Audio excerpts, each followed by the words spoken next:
Joseph Kabila, quand il a dirigé ce pays, en 2001, il avait quel titre académique? Merci beaucoup. Joseph Kabila avait plusieurs diplômes. Mon Dieu. Plusieurs diplômes. Mais vous-même, vous posez que soyez calme, ne soyez pas agité. Joseph Kabila avait plusieurs diplômes en formation militaire, des académies militaires connues du monde. 8 millions de dollars par année que Joseph Kabila touche sous forme de pension. Monsieur Joseph Kabila, moi je vais vous donner un conseil. Le Congo là ne vous appartient pas à vous seul. Ne soyez pas égoïste.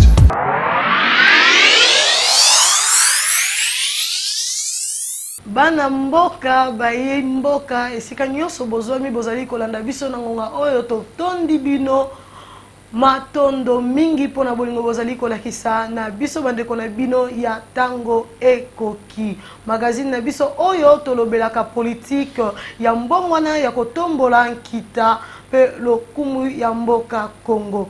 Biso wana tozali kolobela mai oyo ezali kotungisa mboka Congo, gratuité de l'enseignement et comme slogan ezala ba oyo bazali kotelemela yango lelo oyo na ba école mususu ba parents ba komi kofuta ba $100 pour l'école primaire et puis $150 pour l'école secondaire ndakisa ya école Sacré-Cœur oyo ezali na commune ya Gombe. Bande koba bolingo tolobela likambo ezali kobeta biso moto likambo ya passeport balobi na biso passeport ezali fixé à $99 mais to kende na kati toza ko se rendre compte que ba frais connexes eza repris plutôt na kati ya arrêté interministériel te oyo babimiselaki biso de manière officielle et pas ya ba ministère mibale oyo ezali ministère ya affaires étrangères et puis ministère ya finance ya ekolo Congo.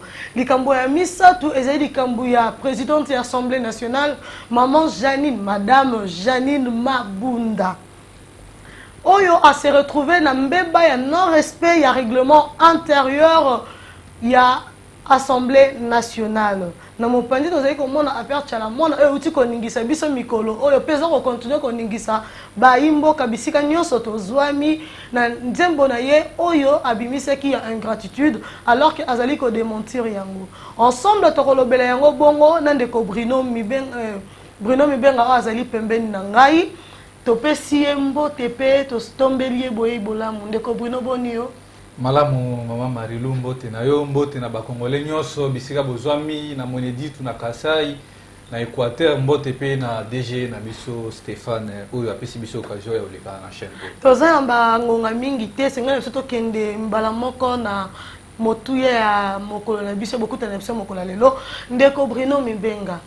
Affaire gratuite de l'enseignement. Aux au courant que dans l'école, comme il fout ça, parents, c'est décidé de manière unilatérale et délibérée, il y a pour mettre fin à la gratuité de l'enseignement. Oyo, Bokonzambo Kalinga qui a fait exécuter l'article 43, il y a Mebe comme on dit en Bokanabiso. Oui, merci mingi madame. Naza au courant il y a nuances sur les Bokanabiso parce que mal tous en lit nabiso pe na kati association nabiso za pour analphabétisme pour la jeunesse. Récemment, dans une école, mon place, il y a une école où il y a Basango, bana bazotanga te, réseaux nini, basali, moi et belé, bazofutamate. Donc, makambo o ya gratuité, o tata mokozi ambo kafachi, ndenge bana limité, ba benga béton, et ça qui initiative on malam. Parce que eza eloko o biso tout, to banda kala kozela yango.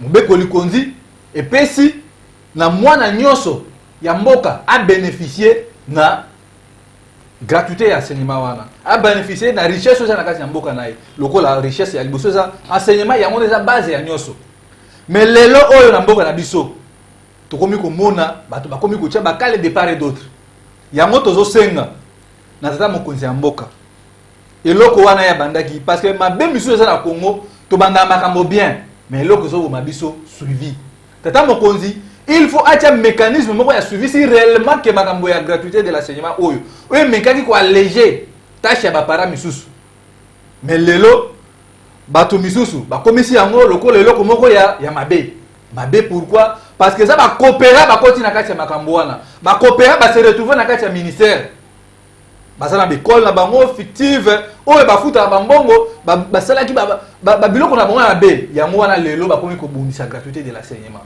Mais de part et d'autre peuples, tata mokonzi ya mboka fachi. Tango azoki initiative ya kosala gratuité ya kopesa ngo nzela tokene nango, est-ce que atenaki contre ba paramètres nyonso budget pour na kofuta ba lakisi ona basala musala ba malamu?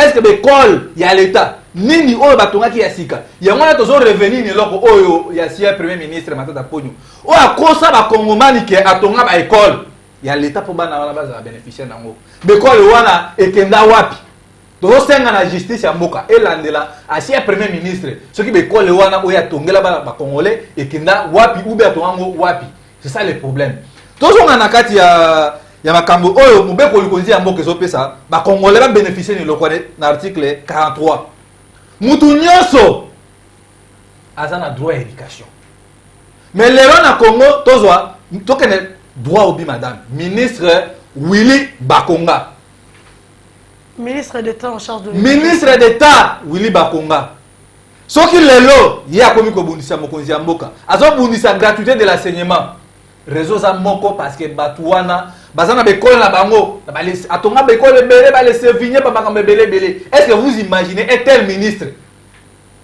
akosala nini loko malamu pona mboka et puis ba ministre wana ya FCC o lelo ole ba pesa za mokonzi ya mboka maboko eloko wana réussi soki réussi ekozala na bénéfice na bango parce que bango mutu baza wana pona ko tombola éducation na biso kene liboso yango wana madame un sage chinois loba soko lingi omona mboka kokufa banda na domaine ya éducation soki bo réussir ko boma éducation bo généraliser corruption omona mboka wana esengena biso tosolola puisque ndenge lelo tomoni ministre oyo azokende ko boma éducation ya mboka na biso ngana lingi tosolola pour permettre na ba téléspectateurs na biso ba comprendre en réalité le secteur et enseignement national.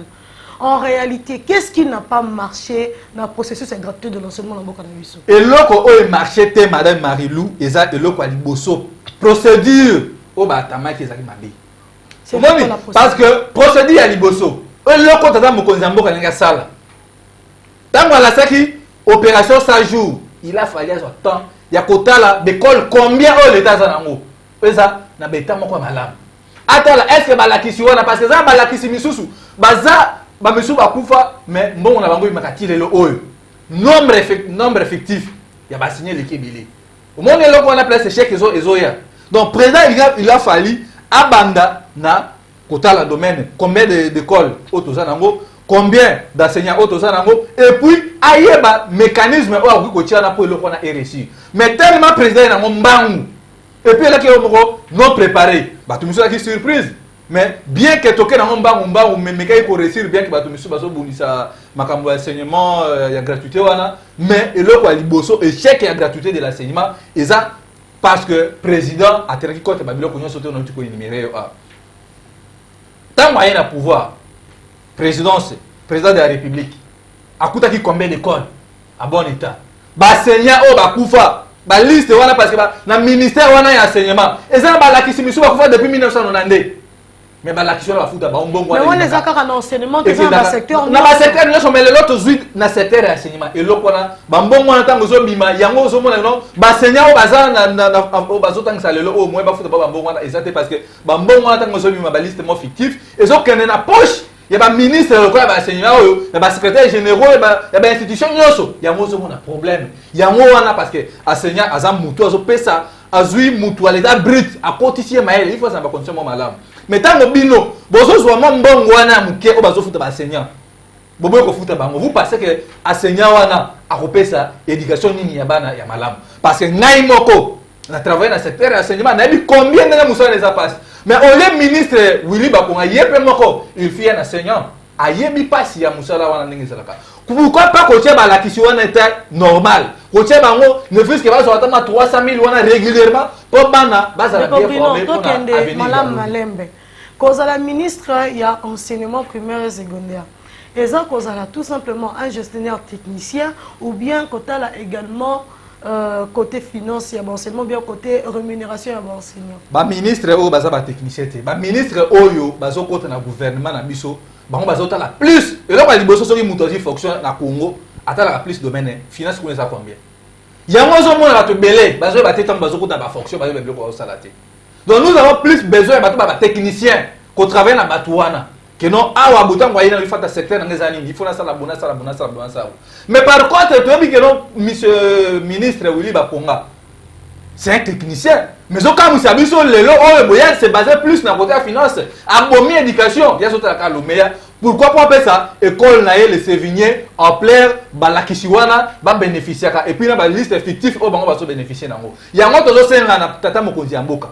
Abengisa ou bien assemblée nationale député ba ça la ministre Willy Bakonga motion a ko expliquer pourquoi jusqu'à l'école mais sous le quoi ba lycée Bosangani bana bazotanga te l'école même ezaki que robe elite ya lobi bana bazotanga que no soki mona lobby français oyoki madame et puis c'est mon aposa otina moi na classe le lo oyo boy bana pratiquement depuis bazongi rentrée scolaire bazotanga te ezo aller comme moi passe na son ya ngo tozo interpeller na ba député na biso bino ba député to vota bino jusque là aucun député ya membre ya IDPS a tika kosana motion depuis ba continue na parlement honorable Daniel Safou Christelle Vwanga honorable Mbang boza ebele musana na bino zaka soki ba bimutuka na cité ya Union africaine boke Mbang makambu oyo ya enseignement ya bana mboka bozolo ba nini yango tozo senga na bino tolingi to mona ministre Willy muka otangi ba député ya UDPS te ministre Willy Bakonga azala interpellé depuis à côté na assemblée nationale wana à part ka à côté Misamoy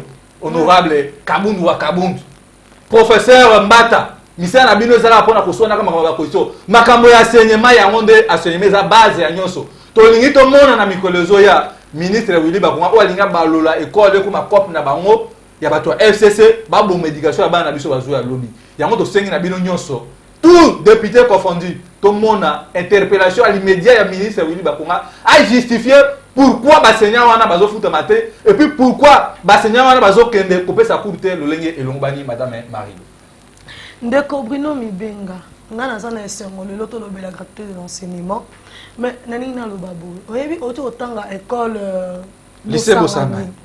Oyebi que ba parents ba s'arranger na lycée Bosangani pour na refuta frère ya bana. Oui, na bien très bien de semaine passée na oyebi pour la madame. Enseignant wana ni ba enseignant wana baza exact faute na bango, to bango baza ko subir mauvaise volonté ya l'état. Ba enseignant baza na problème ti. Problème eux eza bano bazo bénéficier d'éducation wana.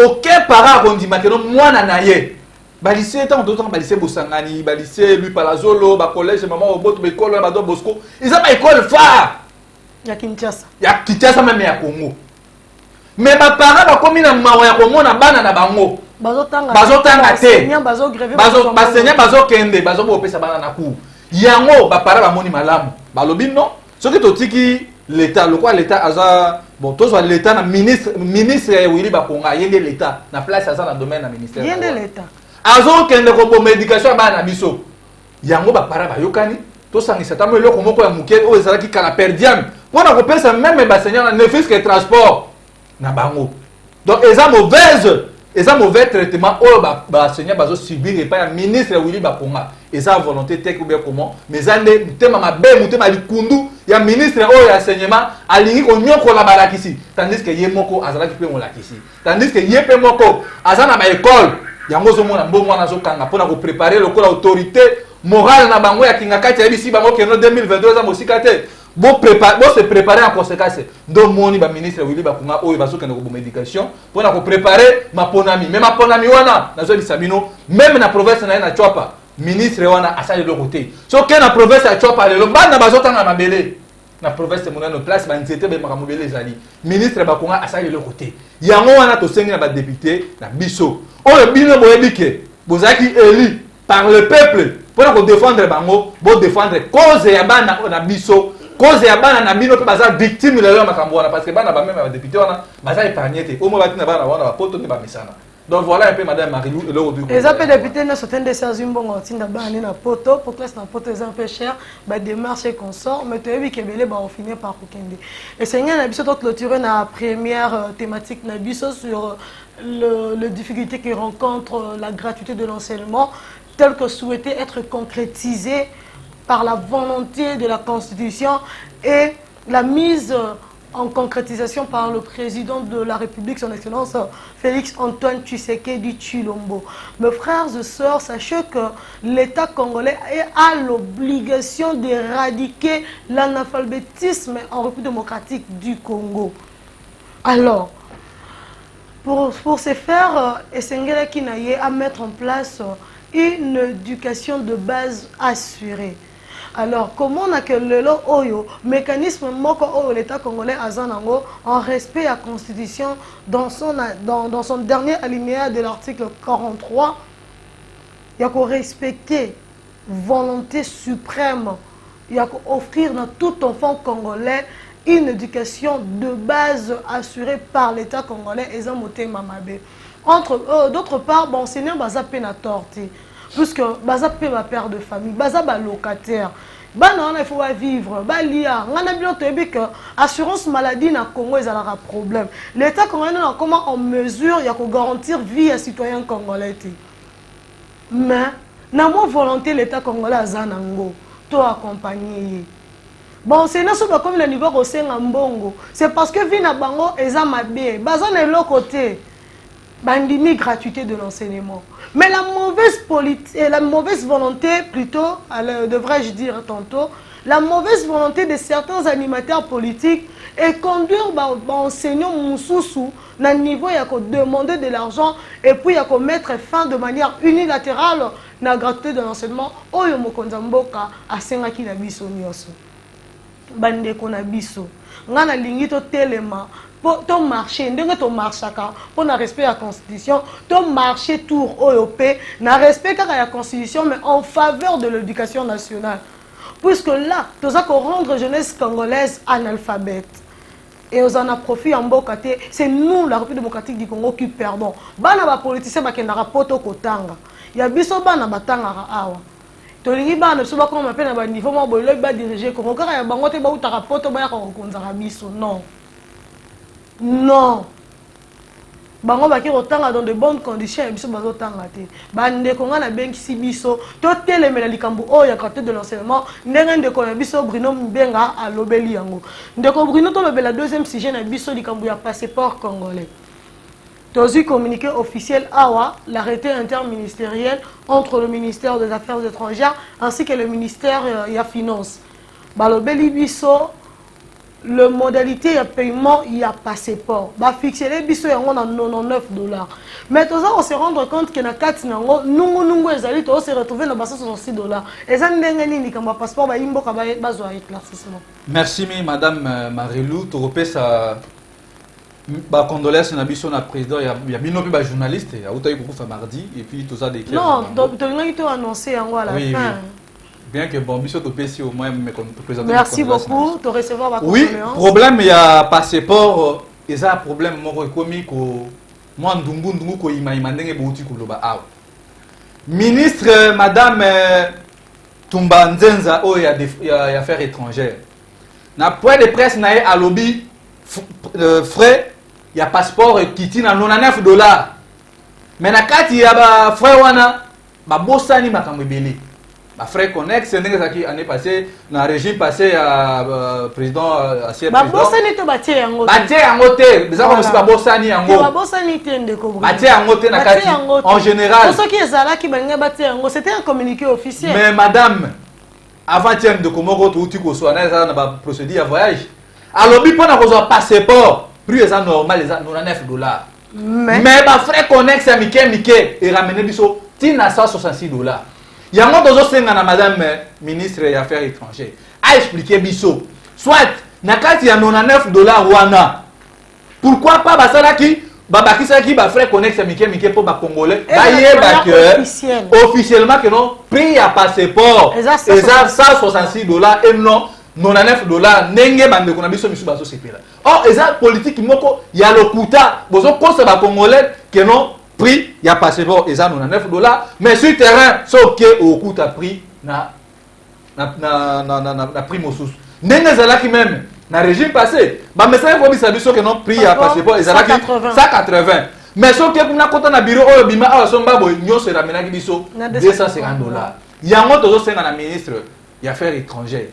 Bozala, un peu dans le discours, il faut expliquer aux Congolais, vraie réalité. Nani Moutou, azo bakisa ba frère connaisse. Soit c'est bino moyebité ou bien bozo ça semblant que non boyebi makamwa tezo le kanakati ya ministère des Affaires étrangères. Yango wana éviter bango baza l'état baza na pouvoir nyonso. Balandela bato o baza ko futisa ba congolais mbongo de manière illégale, c'est ça. Oui, c'est ça le problème. Donc le suivi ezala tozo senga na ministre a ça la suivi. Parce que tant au ministre d'état ministre des Affaires étrangères, a sali communiqué officiel, a tenu même près des princes, il y a que non, prix, il y a passeport congolais et qui tient à $99. Mais comment est-il possible que tout le monde kuna bande commission va ramener tina ça $66?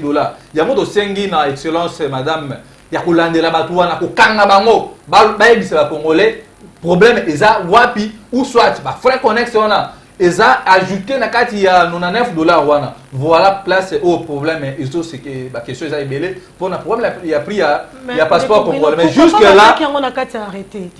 Donc c'est ça le problème. Bango va fixer $99. Donc ils ont réparti en deux tranches. $50 na $49 mais ba frère connexe mike wana ba bosani. Ou soit ils ont groupe ya ba mafia ba bibi na kati ya ministère affaires étrangères de bazo escroquer ba congolais ba mbongo ya likolo wana to éviter. Donc ba ndeko na biso nyonso baza na Congo o baza pe libana mboka. Prix ya passeport certes ils ont $99 mais ceux qui bo bakisi ba frère ba démarche mike en général ils ont ramené biso na $166.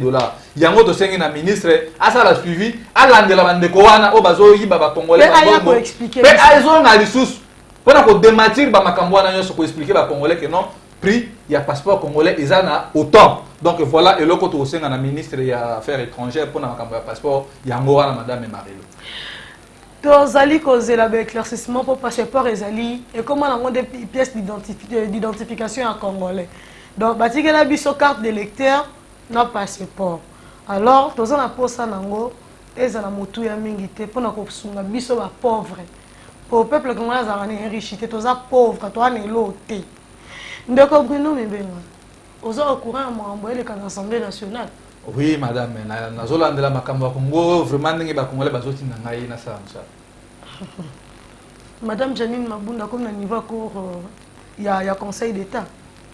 Tu es bisa bino awake madame Janine Mabunda aza parmi ba maman ba ofingisa mboka Congo. Bino bodimba bisote. Madame Mabunda bandakala azaki madame oyebwe ebele ya ba congolais badutaka naye na musala na ye mabe. Madame wana sala ba congolais te asala la kingakati royaume na bango na évêque na bango Joseph Kabila. Problème est simple na madame Janine Mabunda. Il y a qu'on pense un rapport annuel pour expliquer par représentant à peuple, par député que notre année 2020 to tamboli boy to dépasser boy c'est ça à quoi expliquer par représentant à peuple. Mais madame wana azui ba rapport annuel et assemblée nationale na biso. Azui a tient la valise nae pour na kokena kopesa rapport wapi na kingakati pa ya autorité mokale na bango. Yango ezoka musabiso na bino ba mama na biso oyo bondimi bozala instrumentalisé na madame oyo boy. Depuis à côté de l'Assemblée nationale, tu n'as jamais comment initiative ya sika, tu n'as comment na mbongo wana te, lipa, transport, comme ça la loi moko bénéfice ya peuple congolais, mais bino le lot moni ba mama pesi bango ba puta o enzulu câble, ba mama wana bazo kende ko soutenir le lenge pe ba mama ya ndengo o le peuple ndenge nini, bino ba mama na biso, bokisi biso son, madame wana azo mériter te azala mokonzi na kati ya Assemblée nationale yango moni ba député bazala bien conscient le lo ba komi ko zonga na conscience basali baza na pétition contre Janine Mabunda koluka kolongola ye na kati ya azala moto na kati ya Assemblée nationale kolongola ye parce que madame wana aza ko répondre te na besoin ya peuple na besoin primaire et lo konini peuple aza na besoin peuple aza na besoin azala bien bana batanga bana balia et c'est ça eloko peuple aza nango mais depuis maman wana aza na kati ya Assemblée nationale lokola mokonzi na Assemblée nationale eloko nini ya malamu ba loi oyo biso tozoti la madame apesa biso rapport annuel ya boye ko pesa biso rapport yango wana na soni esalini akima azala pona okende na cour cassationnelle yango wana tozosenga na mikolezo ya omona biso na balabala pona kosenga départ ya Janine Mabunda parce que afingisi émission nga nazo poser question boye de Bruno ba démarche nyonso bozo mener est-ce que bozo ba que tozo na session budgétaire etkeli na un mois jusque là nanu ba débattre ata budget proposition ya loi de finances na Assemblée nationale oyebi mais madame wana ba ko débattre loko ndenge wana ndeni na bisi est-ce que ça manque à gagner pour la mboka oui ça manque à gagner pour la mboka pour ba congolais mais tant que ba maman wana ba Janine Mabunda kiki na bango wana ba FCC basala pona mboka te bo basala pona mutu intérêt na bango personnel bako ba voter ba loi o ya bien pour ba congolais le lengeni tandis que bango bazo ba mot d'ordre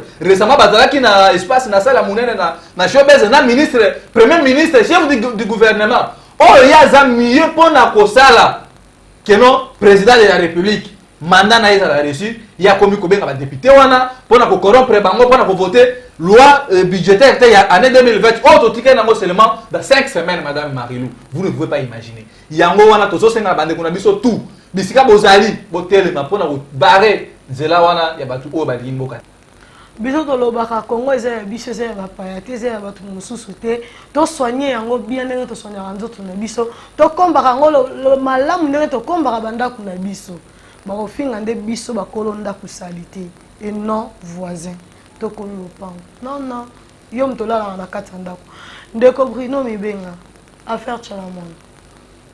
Oui, maman. Est-ce que maman vraiment a une intention de faire papa? Bah maman Chalamon, bon, aza musicienne, musicien ou musicienne, le lenge na ye a passer message na loyembo. Maman Chalamon, c'est l'homme explication ou appelle ça qui na aner. Ya lobi ya zala qui n'est pas ofinga mokonzi amboka te parce que mokonzi amboka asa moninga na été. Mais vu que ba maman wana bazala ba clique ba Janine Mabunda. Pour na bango ezako bundisa mokonzi amboka. Yango monaki nazala ba même ba vidéo wana ba piéger maman wana pona $9,000. Maman wana zo senga $9,000 pona ko sala nzembo ya ingratitude o yemo kwa bi koteni. Mais ce que bito sala ba analyse ya de fond na kati ya nzembo wana eza juste moi qui là au bateau FCC tellement ba pesa ki moi $7,000 pona ko ya ko finga mokonzi ya mboka ko rappeler ye mais o biso to yebi mboka oyo Congo eza ni parcelle ya Joseph Kabila pona ko ba ingratitude mutu oyo nga na pesi bokonzi lelo alinga ba lukela ngai donc bokonzi ya président Fachi eza mbuma oyo tuutaki na mapondo mi ya élection ya 2018 ndesali que Fachi Beto aza na place wana soki bango na kingakati ba pesa ba poste pona ko sala Joseph Kabila mais Fachi alobi pona ba congolais ba lias nyonso auto sala ki même ya makila même ya molimo so je répondre na bénéficiaire ba congolais te alias wana ekokatana yango tozo senga na mama cha na mwana na bandeko nyonso ya PPRD bozonga na conscience mama cha na mwana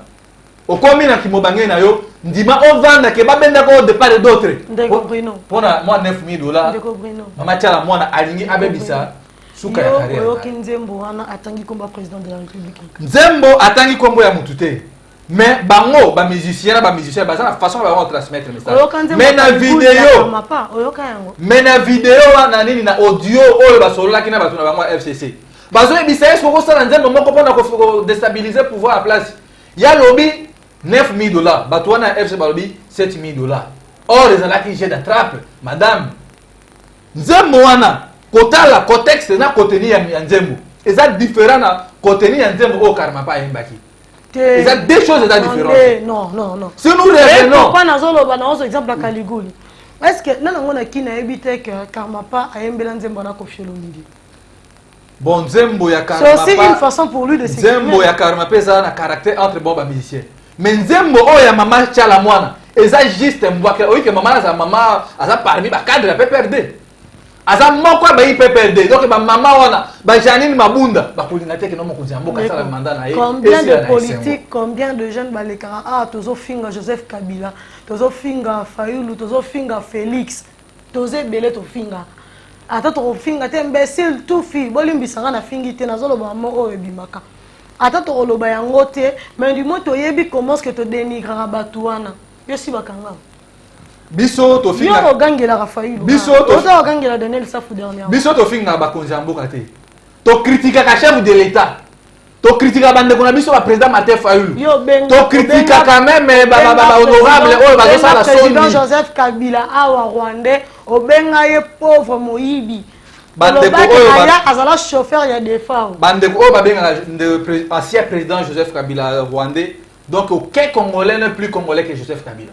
Donc Joseph Kabila aza congolais. Oya bi que Joseph Kabila aza congolais. Aya ala qui sait que non esika oyo Joseph Kabila aza congolais. Mais moi biso na association na biso tozo reconnaître que non ndeko Joseph Kabila aza congolais d'origine katangaise oyo biso. Mais lequel ina que non comme on a ndeko Jean Marie Kasamba lobi que non ndeko Joseph Kabila aza kasai ya moneditu. Mais biso to bi que non congolais ndeko Joseph Kabila aza congolais et loko to koloba moi nous critiquons et puis tozo pesa ma proposition parce que bino bata société civile bon taxer Joseph Kabila de tout le monde awa et belé bokangama te ba o bakangama oui na vu que ba membre société civile des activistes be bakangama je n'ai pas ignoré mes frères je connais votre combat je le respecte beaucoup mais il y a aussi ceux-là au baloba mabeti lonon bakangama te je prends l'exemple ya Mutafingara Félix Antoine Tshisekedi dit chaque jour Daniel Safou.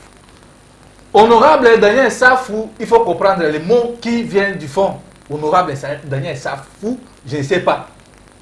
L'Olenga va député on est le grand sommet de l'Assemblée nationale.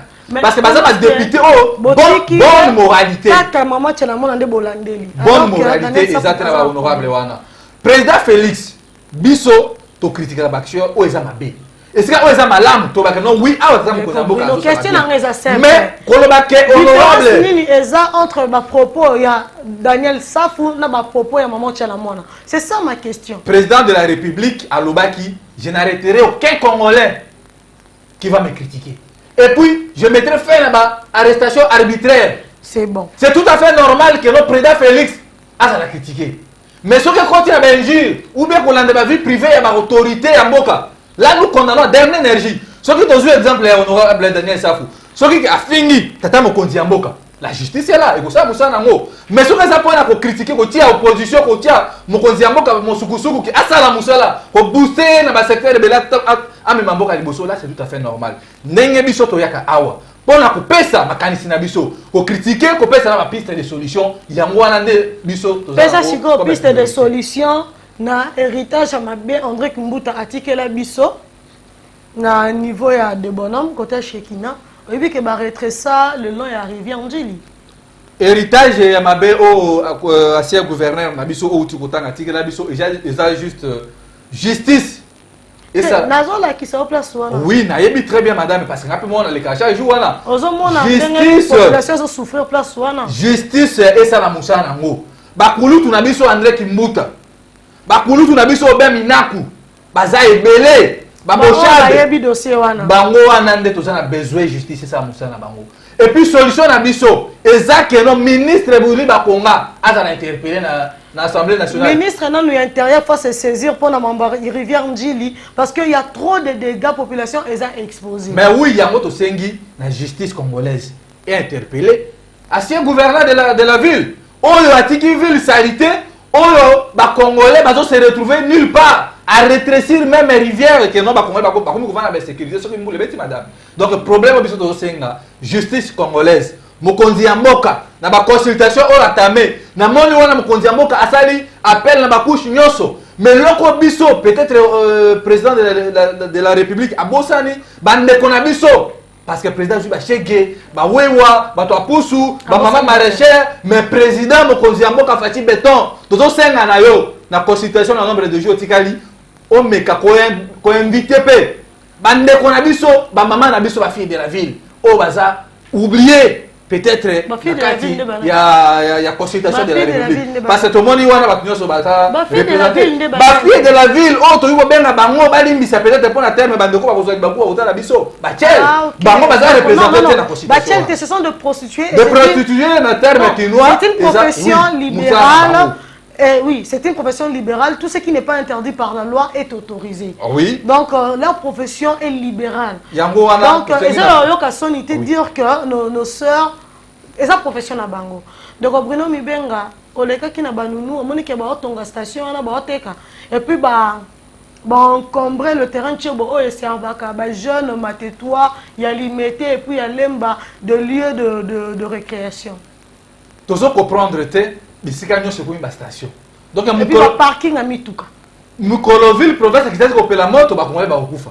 Ya moto to senga na ministre o atali makambo ya ministère ya énergie hydrocarbures ameka ko revoir na barrêté wana nani azo signer barrêté bisika nyonso ko mi ba parking bisika nyonso komi station oleka awa station vie ya ba congolais ekomi en danger yango tozosenga na bango madame Marilou eloko wana eti esuka parce que vie ya biso la congolais ba kinois ekomi en danger parce que mukolo moto ekopela na mboka ekozala danger et puis le basuka autre senga pona ba congolais zabwe bino bande ko nyonso bozana poto o bozana kati ya mboka o zokwa libaku ya kolanda moko na bino ndeko Bruno Mimbenga tozana besoin ya apui na biso bisika oyo tolobaka mabe tosengi bolimbisi mais sika pe tozoloba pona bolamu ya ba congolais tozosenga la fleur na biso soki boza toucher beaucoup ko contacter biso numéro oyo plus 243 90 68 399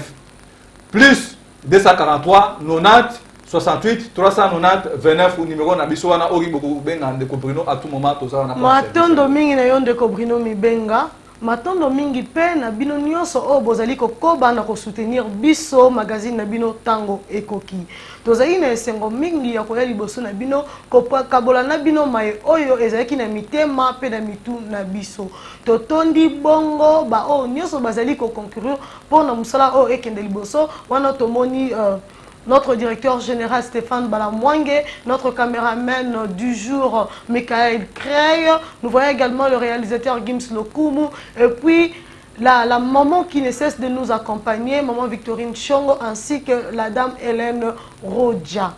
Nous sommes très heureux d'être passés par vous et chez vous aujourd'hui. Merci.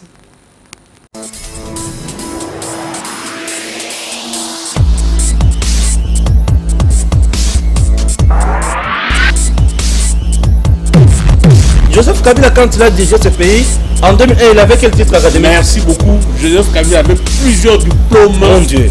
Plusieurs diplômes. Mais vous-même, vous posez que soyez calme, ne soyez pas agité. Joseph Kabila avait plusieurs diplômes en formation militaire, des académies militaires connues du monde. 8 millions de dollars par année que Joseph Kabila touche sous forme de pension. Monsieur Joseph Kabila, moi je vais vous donner un conseil. Le Congo là ne vous appartient pas à vous seul. Ne soyez pas égoïste.